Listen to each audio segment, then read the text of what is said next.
నమస్తే. మనపైన ఆర్థికంగా కానీ విధానపరంగా కానీ దాడి జరుగుతూ ఉంటే మౌనంగా ఉన్నామనుకోండి, దానివల్ల ఏంటి సందేశం ఇస్తున్నట్టు? భారతదేశం మీద ఇదే విధంగా దాడి జరుగుతోంది. యుఎస్ఏ నుంచి ఇటువంటి దాడి జరపబడుతోంది. యుఎస్ఏలో ఉన్న అమెరికన్స్ అంటే ఎన్ఆర్ఐస్ ఎవరైతే ఉన్నారో, భారతీయులు ఎవరైతే అమెరికాలో స్థిరపడి ఉన్నారో వాళ్ళు చాలా మౌనంగా ఉన్నారు. ఇది శాంతికి సందేశం కాదు, ఇది బలహీనతకు సందేశం. ఈ విషయాన్ని మనం అందరం ఒప్పుకోవడమే కాదు, శశి థరూర్ దీని గురించి గళం కూడా విప్పారు. The recent setbacks that we are all familiar with, the H-1B visa setback, the 50% tariff setback, the sanctions on the Chabahar port and various other things which have made life a bit difficult in the Indo-US relationship. Current we raised was why the Indian-American diaspora has been so silent about all of this. One of the congresswomen said that not one phone call has come to her office from any Indian-American voter asking for her to support a change of policy.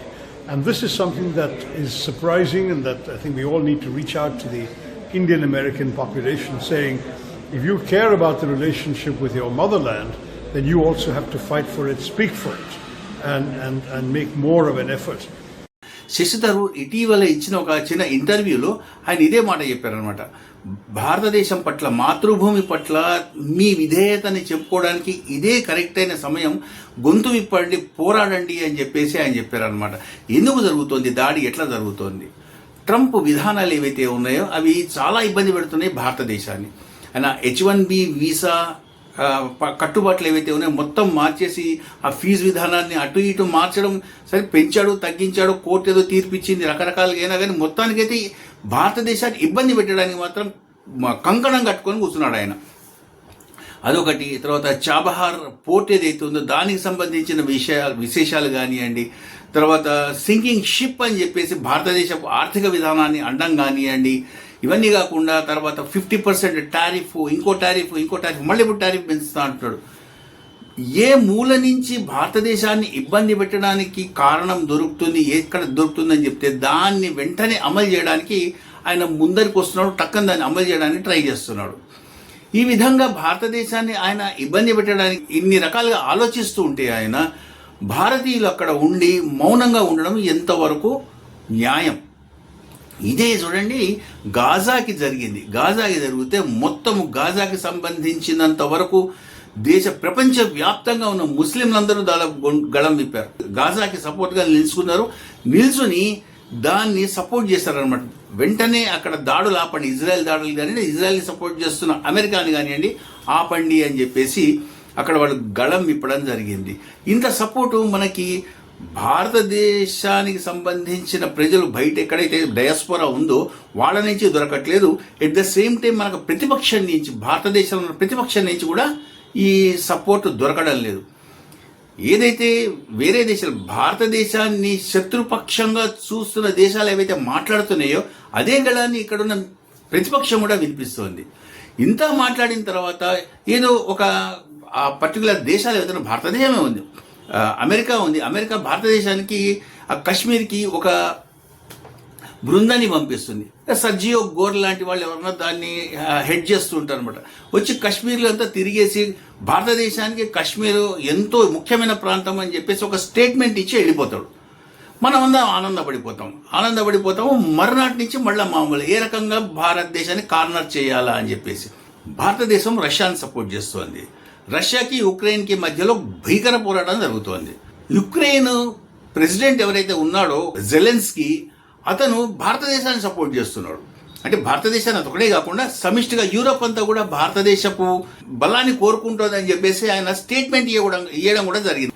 ఇట్లాగా మనని వేరే దేశాలు మన బలాన్ని గుర్తించి వాళ్ళు మన అవసరం కావాలి, మనం కావాలి అని కోరుకుంటున్నప్పుడు మన భారతీయులైన ఎన్ఆర్ఐస్ ఎవరైతే ఉన్నారో వాళ్ళు మనని గురించి మాట్లాడకపోవడం ఏదైతే గమ్మత్ ఏంటంటే అక్కడ అత్యధికంగా పన్నులు చెల్లిస్తోంది భారతీయులు చెల్లిస్తున్నంత పెద్ద పన్ను శాతము వేరే ఏ దేశపు వాళ్ళు, లోకల్ వాళ్ళు కూడా చేయట్లేదు. అక్కడ ధనికులు కానివ్వండి, అక్కడ పెద్ద టెక్ కంపెనీస్ ఓనర్స్ కానివ్వండి, రాజకీయాల్లో కూడా భారతీయులు ఉన్నారు. ఇంతమంది ఉండి ఒకళ్ళు కూడా భారతదేశాన్ని సపోర్ట్ చేస్తూ ఒకళ్ళు కూడా గొంతు విప్పడం లేదు. ఇజ్రాయెల్ ఉంది, ఇజ్రాయెల్లో అక్కడ వాళ్ళలో వాళ్ళు ఎంత కొట్టుకున్నారు, ఎట్లా చేశారు, ఏంటి అన్నది మనకు అనవసరం. కానీ ఇంటర్నేషనల్ స్టేజ్ మీదకి వచ్చినప్పుడు అందరూ ఒకటవుతారు.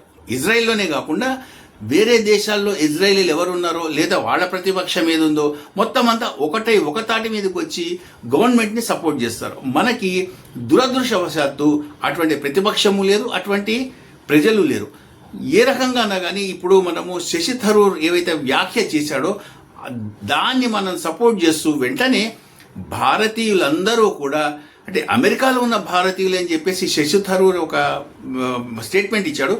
అక్కడున్న వాళ్ళే కాకుండా ప్రపంచవ్యాప్తంగా ఎక్కడున్న వాళ్ళైనా సరే అమెరికాని క్వశ్చన్ చేస్తూ భారత్ని సపోర్ట్ చేస్తూ వెంటనే స్టేట్మెంట్స్ ఏదైతే జారీ చేయడం ఏదైతే ఉందో అది చాలా అవసరము. ప్రధాని మోదీ అండ్ టీం ఎప్పుడైతే భారతదేశాన్ని పరిపాలించడానికి 2014లో సీట్లోకి వచ్చి కూర్చుందో ఆ రోజు నుంచి చెప్తుంది అనమాట, ఇది ముందరి భారతదేశం కాదు, మారుతున్న భారతదేశం లేదా మారిన భారతదేశము అని చెప్పేసి. అయితే దీన్ని మిగతా ప్రపంచము అర్థం చేసుకోలేకపోతోంది, మిగతా ప్రపంచం దాన్ని అరిగించుకోలేకపోతుంది. ఇప్పటిదాకా మనకి మామూలుగా అంటే మనం చెప్పిన మాటలు వింటూ మనకి లొంగి ఉన్న భారతదేశం ఈ రకంగా మనందరం తలెత్తి లేదా కళ్ళలో కళ్ళు పెట్టి మాట్లాడడం ఏదైతే వాళ్ళకి నచ్చట్లేదు. దాన్ని వెంటనే మెడలు బట్టి వంచి మళ్ళా పూర్వపు స్థితికి తీసుకురావాలి అని చెప్పేసి వాళ్ళు శతధా ట్రై చేస్తున్నారు. దీన్ని ప్రస్తుత ప్రధాని మోదీ అండ్ టీం ఏదైతే ఉందో దాన్ని ఎంత మాత్రం లెక్క చేయట్లేదు. అంతే పొగరుగా అంతే తల ఎత్తుకొని వాళ్ళు ఫైట్ చేయడం జరుగుతోంది. నిజానికి ఇది ట్రాన్స్ఫార్మ్ చెందుతున్న దశ. భారతదేశము ఒక దశ నుంచి రెండవ దశలోకి ట్రాన్స్ఫార్మ్ చెందుతుంది. చాలా క్లిష్టమైన పరిస్థితుల్లో ఉంటుంది. ఈ ట్రాన్స్ఫార్మ్ చెందుతున్న ఈ పరిస్థితి ఏదైతే ఉందో అది 5 సంవత్సరాలు ఉండొచ్చు, 10 సంవత్సరాలు పట్టచ్చు, చెప్పలేము. 1 year 2 yearsలో కూడా మారిపోవచ్చు. ఈ ట్రాన్స్ఫార్మ్ చెందిన తర్వాత ఏదైతే భారతదేశం ఉంటుందో ఆ భారతదేశము ఇంకో రకంగా ఉంటుంది. ఈ టైంలో మనం అందరం ఒకటిగా ఉండాలి. చాలా జాగ్రత్తగా మనము మనని గుర్తించుకుంటూ మనని చూస్తూ మనం గర్వపడుతూ ముందరికి జరగాలి. ఇదే కొత్త భారతదేశం. దీని గురించి అందరము కలలు గండం, దీనికి తగ్గట్టుగా మనం అందరం అడుగులు వేయడం చాలా ముఖ్యం. ఈ వీడియో మీద మీ అభిప్రాయం ఏంటి దయచేసి కామెంట్స్ రూపంలో చెప్పండి. అట్ ద సేమ్ టైం వీడియోని లైక్ చేయండి, ఈ ఛానల్ సబ్స్క్రైబ్ చేయండి. Thank you.